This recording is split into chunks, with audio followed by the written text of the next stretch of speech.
Assalamualaikum warahmatullahi wabarakatuh dan selamat pagi. Kali ini kita akan teruskan perbatangan teori kita. Grup pertama iaitu grup Ameda dan Awina. Dah sedia ke Ameda? Awina? Dah sedia untuk rekod? Pasti dua-dua rekod lah. Risau apa-apa jadi Okey. Mula petang sekarang.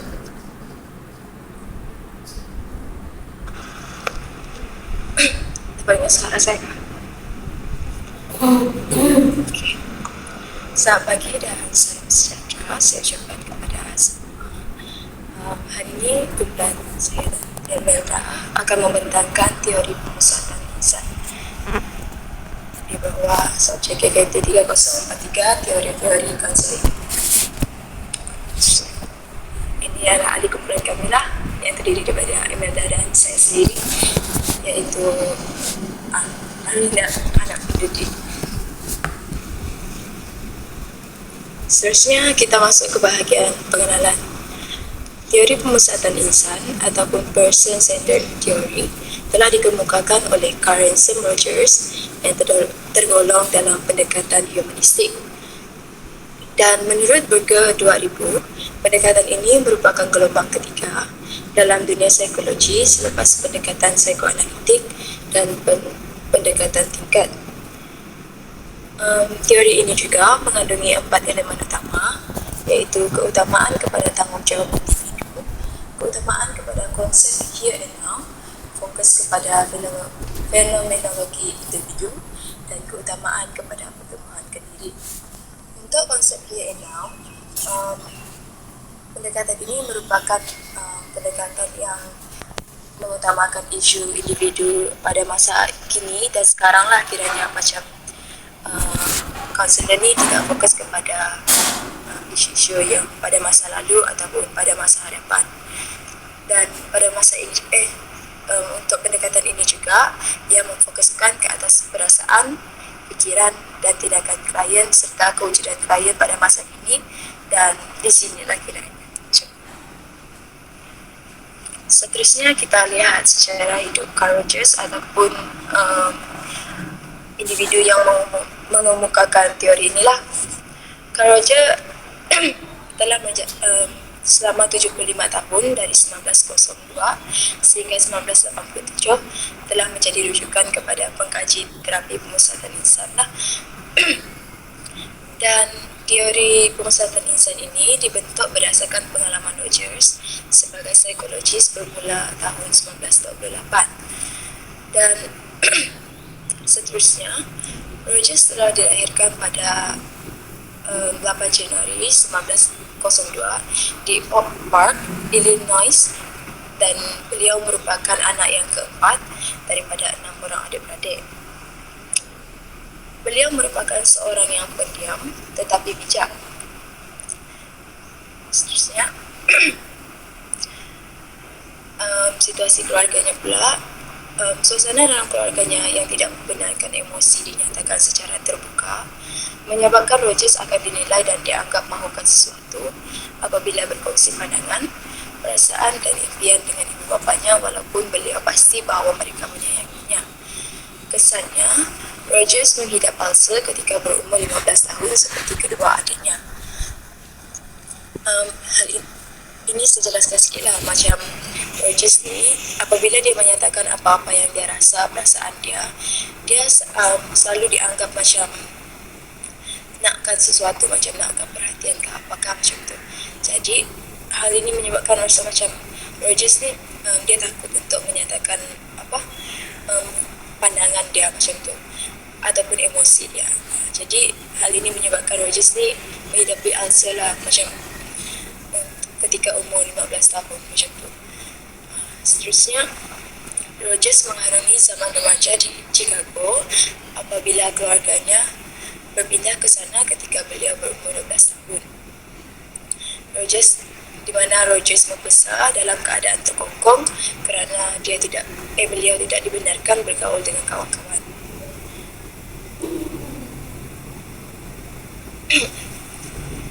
Seterusnya, Rogers melanjutkan pelajaran dalam bidang pertanian di University of Wisconsin atas kehendak orang tuanya, seperti yang berlaku kepada 3 orang adik-beradiknya yang lain. Dan di sini beliau mendapati bidang itu tidak mencabar dan telah mengambil keputusan untuk bertukar ke bidang agama. Pada tahun 1928, Rogers telah memperoleh ijazah Master of Art dalam bidang psikologi dan menjalani internship di Institute of Child Guidance. Pada tahun 1931 pula, beliau telah dianugerahkan PhD dalam bidang psikologi klinikal dari universiti yang sama, dan beliau juga telah menghasilkan banyak penulisan yang merangkumi 14 buah buku, beratus-ratus artikel, papers dan bab-bab di dalam buku teks yang telah diedit. Dan Rogers juga banyak menerima penghormatan, termasuklah beberapa pingat daripada American Psychological Association dan daripada universiti terkemuka.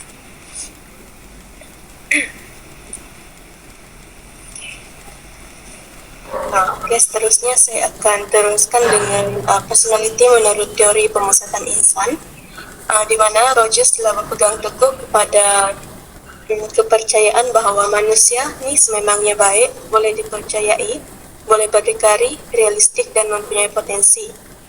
Dalam hal ini, manusia juga boleh menilai yang terbaik untuk dirinya kerana sudah menjadi lumrah hidup sesuatu yang bernyawa, akan berusaha melakukan yang terbaik dalam kehidupan hasil dorongan kesempurnaan sendiri.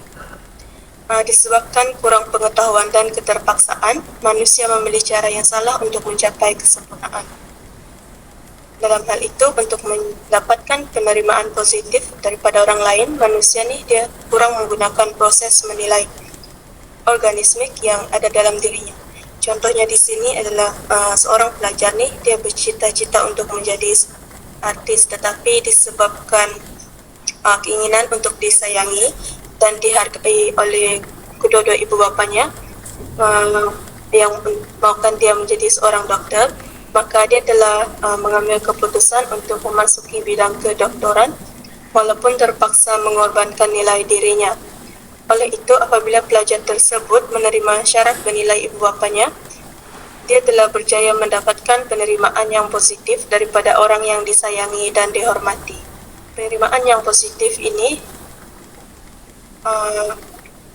dia diperoleh dalam keadaan bersyarat dan diistilahkan oleh Roger dia sebagai penerimaan positif bersyarat. Okay, seterusnya.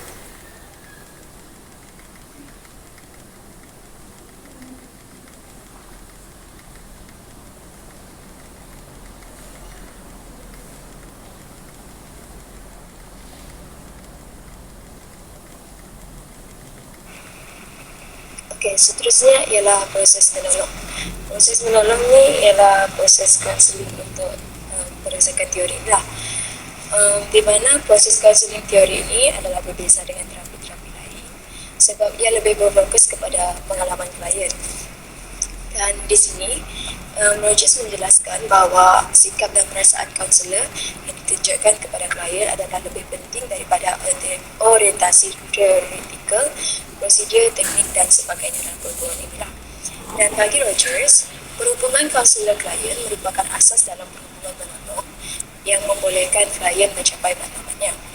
Kaunselor juga harus bersikap non-direktif kerana matlamat terapi pemusatan klien. Pemusatan ialah klien mencapai celik akal dengan sendiri tanpa diarahkan oleh kaunselor. Untuk bersikap non-direktif ni, dia lebih kepada macam hubungan tolong-menolong ni ditakdirkan sebagai salah seorang macam peserta berhasrat bahawa harus wujud dalam satu atau kedua-dua pihak yang lebih menghargai, lebih banyak ekspresi, dan lebih banyak menggunakan sumber dalaman terpendam individu itulah. Okay. Dalam proses counseling, yang pertama ialah perhubungan menolong. Rogers mendefinisikan perhubungan menolong seperti berikut. A helping relationship might be defined as one of the participants intends that there should come about in one or both parties more appreciation of more expression of, more use of talented inner resources of the individual. Yang ni macam yang saya cakap sebelum ni tadi lah, yang berhubungan menolong yang lebih kepada penghargaan, lebih kepada yang expression, macam ekspresi dan sebagainya. Okay. Dalam perhubungan menolong, ciri-ciri yang perlu ada pada kaunselor ialah boleh dipercayai atau boleh diharap atau konsisten, iaitu diistilahkan sebagai congruent lah, dan seterusnya boleh menunjukkan sikap transparan kepada klien, di mana kaunselor ni tidak ada perasaan lain yang cuba disembunyikan daripada klien. Yang ketiga ialah boleh menunjukkan sikap yang positif, iaitu mesra, ambil berat, suka, berminat dan hormat kepada penceritaan klien. Yang keempat ialah boleh memahami dan menerima klien tanpa bimbang. Kiranya di sini kaunselor ni boleh faham klien tanpa bimbang untuk kehilangan makna diri mereka sendiri. Yang kelima, boleh berinteraksi dengan klien. Boleh berinteraksi ni maksudnya kaunselor ni boleh berkomunikasi dengan klien tanpa mengganggu kebebasan klien untuk membina personality yang mungkin berbeza dengan nilai kaunselor. Ciri yang seterusnya ialah boleh menunjukkan kefahaman dan empati dan menyatakan apa yang difahami tentang pengalaman klien supaya klien sedar apa yang berlaku terhadap dirinya. Yang seterusnya ialah boleh menerima dan menghormati apa sahaja perasaan atau sikap yang ditunjukkan oleh klien semasa dalam sesi. Seterusnya, tidak menunjukkan sikap yang boleh dianggap mengancam bagi klien, tidak membuat penilaian atau kesimpulan terhadap klien, dan mempercayai bahawa klien mempunyai kemampuan dan kreatif untuk mengembangkan potensi dirinya tanpa campur tangan daripada orang lain. Okay. Dalam proses kaunseling, ada juga tahap menghasilkan perubahan personality. Menurut Rogers, terdapat beberapa keadaan yang menghasilkan perubahan personality, iaitu yang pertama, dua orang individu berada dalam perhubungan psikologikal di mana Rogers berpendapat bahawa syarat pertama dalam perubahan terapeutik ialah boleh dilabel sebagai andaian atau persyarat sebelum langkah-langkah seterusnya dibuat. Kiranya dekat sini kaunselor harus memastikan macam klien kita berasa selesa, macam selesa lah dengan kita. Dan tahap ini penting untuk diketahui dan disedari sebagai ciri-ciri utama bagi kedua-dua individu itu dan peranan mereka dalam perhubungan tersebut. Keadaan yang kedua ialah yang pertama dinamakan klien yang berada dalam keadaan tidak kongruent, tersinggung atau kerisauan. Di mana Rogers mengatakan bahawa klien yang datang berjumpa kaunselor berada dalam keadaan tidak kongruent. Terdapat penjagalan antara pengesenaran dengan barat kaunselor. Ini menyebabkan klien berada dalam keadaan bimbang dan tidak teratur. Tambah lagi, klien itu menghadapi kesusahan tapi ingin belajar untuk berusaha mengubah hasil daripada pertemuan dengan kaunselor. Oleh itu, seorang kaunselor ni dia haruslah bersikap dia lebih kongruent ataupun tulenlah dalam membimbing klien. Dan seterusnya ialah yang kedua, dinamakan kaunselor yang berada dalam keadaan kongruent atau integrasi dalam perhubungan tersebut. Kiranya dia kaunselor di sini dia lebih bersikap tidak berpura-pura dan dia adalah memainkan peranan diri dia yang dia memainkan peranan diri dia yang sebenar dan bukan macam bersikap macam orang lain lah, macam menjadi orang lain. Hal ini supaya klien lebih bebas untuk meluahkan perasaan. Okey, keadaan yang seterusnya ialah apabila kaunselor merasai dan menunjukkan penerimaan positif tanpa syarat terhadap klien. Kiranya di sini kaunselor dia terima apa sahaja keadaan klien. Macam dia orang kata dia menerima perasaan klien yang negatif pada waktu itu seperti takut, bimbang dan sebagainya lah. Dan di sini klien juga membenarkan kaunselor juga membenarkan klien untuk memiliki dan mengalami perasaan serta pengalaman mereka yang sebenar. Dan dalam perhubungan ini juga, kaunselor seharusnya menerima klien tanpa membuat kritikan atau label klien lah. Yang seterusnya ialah keadaan apabila kaunselor merasai dan menunjukkan kefahaman empati terhadap klien dan menyatakannya. Di sini syarat keempat dalam perhubungan ini ialah perkataan kefahaman empati, di mana yang merujuk kepada kaunselor yang memahami perasaan klien dan menyatakannya semula untuk menunjukkan bahawa kaunselor merasai pengalaman klien. Kalau yang seperti kita tahu, empati ini maksudnya kita dah berjaya untuk masuk ke dalam dunia klien. Dan di sini apa tu orang kata kita benar-benar tahulah apa kesusahan yang dinyatakan oleh klien, dan kita memahami keberitan yang dirasai. Dan di sini kita nyatakan semula untuk menunjukkan bahawa kita faham apa yang klien rasa. Dan keadaan yang akhir sekali ialah apabila klien dapat merasai dan mengalami apa yang ditunjukkan oleh kaunselor, iaitu kongruent, penerimaan dan empati. Syarat terakhir yang dikemukakan oleh Rogers ialah klien dapat merasai diri kaunselor yang kongruent, penerimaan dan empati. Ini berarti perkataan dan tingkah laku kaunselor dapat diterima oleh klien secara bermakna, iaitu yakin bahawa kaunselor menerima, memahami dan tidak berpura-pura. Kiranya pada keadaan ini, syarat terakhir dalam perhubungan ini ialah klien ni percaya dengan kaunselor dia sendiri.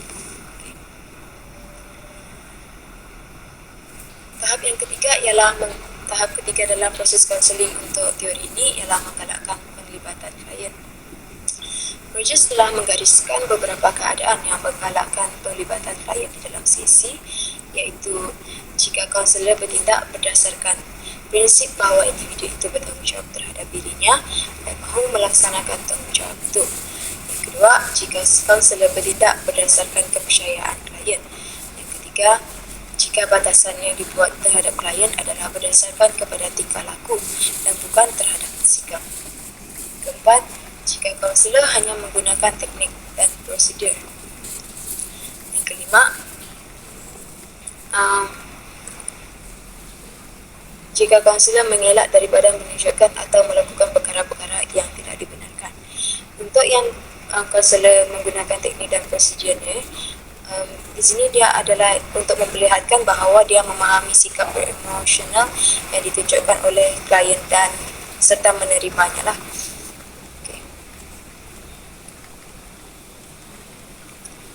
Seterusnya, berdasarkan keadaan tadi yang dapat dilakukan oleh kaunselor, kita boleh mendapati bahawa hasilnya ialah klien menunjukkan sikap yang lebih bermotivasi, klien akan meneroka sikap sendirinya dan bertindak lebih baiklah daripada sebelum dia menjalankan sesi dengan kita, serta menyedari aspek-aspek dalam sikapnya yang telah dinafikan sebelumnya.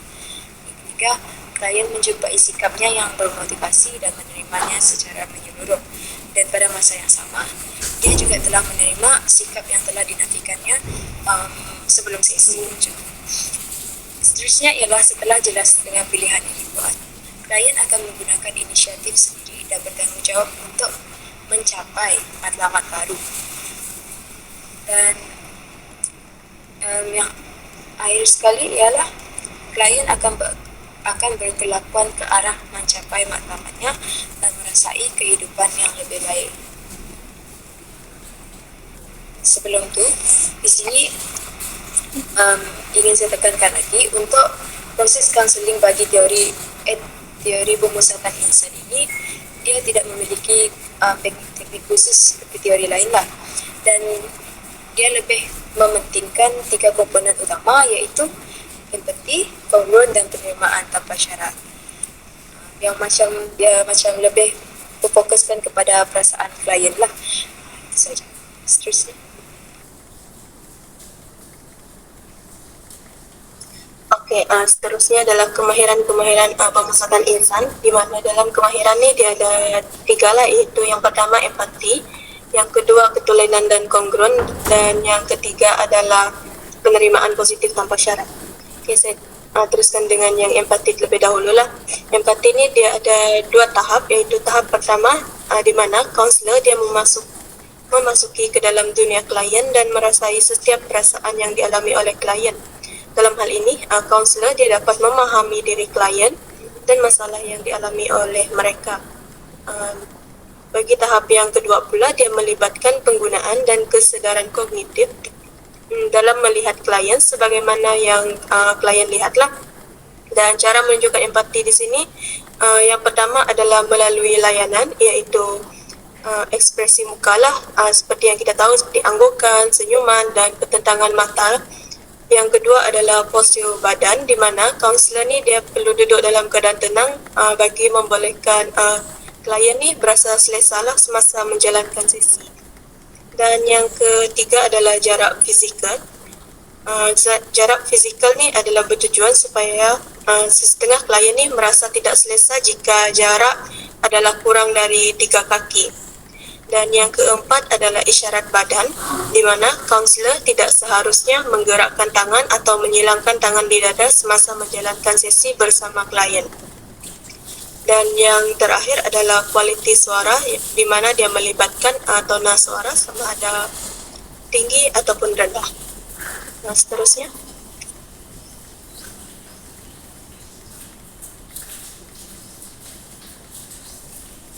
Seterusnya yang kedua adalah komunikasi lisan, di mana kaunselor semasa menjalankan sesi perlu mendengar secara aktif segala permasalahan yang diluahkan oleh klien lah. Kemahiran mendengar juga merupakan asas bagi mendapatkan suatu maklumat berkenaan diri klien, iaitu mendengar melalui telinga dan mendengar melalui mata. Dan seterusnya adalah pemahaman daripada apa yang didengari, membolehkan kaunselor ni dia memberi respon seperti membuat refleksi berkenaan masalah yang diluahkan oleh klien. Dan yang ketiga adalah komunikasi tanpa lisan, di mana boleh dilihat daripada keseluruhan gerak badan, senyuman, ekspresi muka, kualiti suara, renungan mata dan sebagainya. Seterusnya.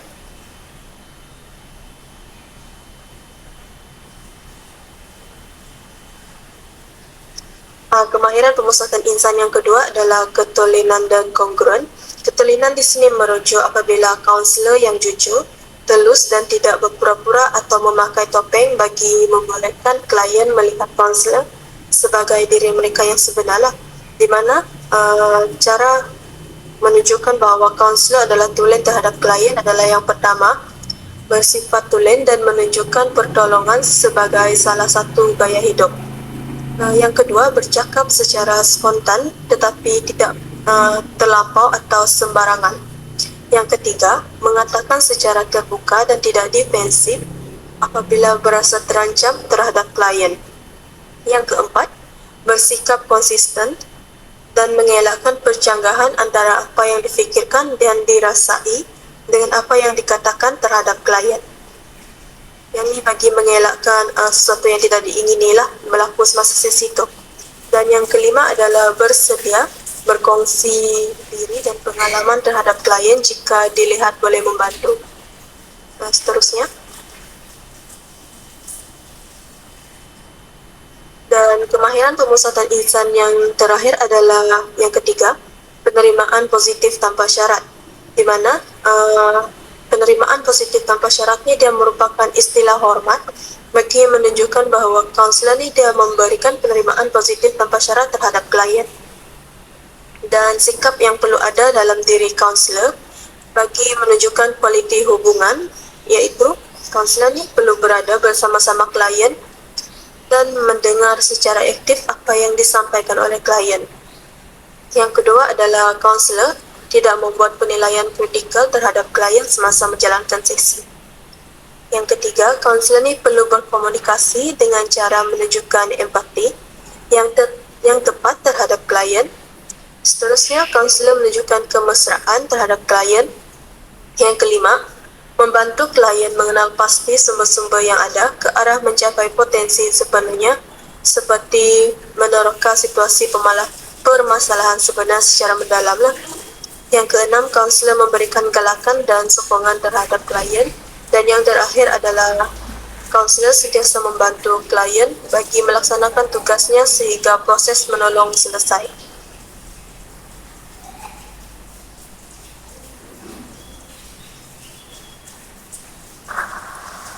Okey, kesimpulannya, teori ini amat penting untuk dikuasai semuanya oleh kaunselor kerana ia merupakan asas dalam perhubungan menolong.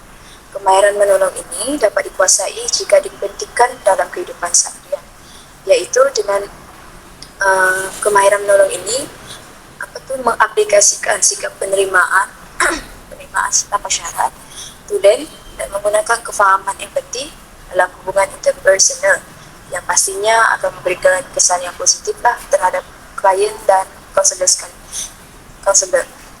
Dan teori ini juga sesuai digunakan untuk kaunseling kelompok dan keluarga. Itu saja daripada kumpulan kami. Terima kasih. Ada apa-apa soalan?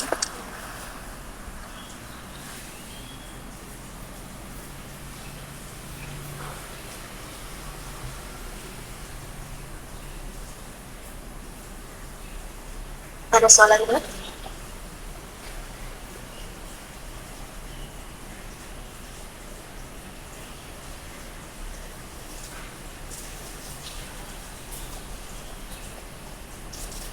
Okey, kalau tak ada soalan, kami tamatkan pembincangan kami di sini. Thank you.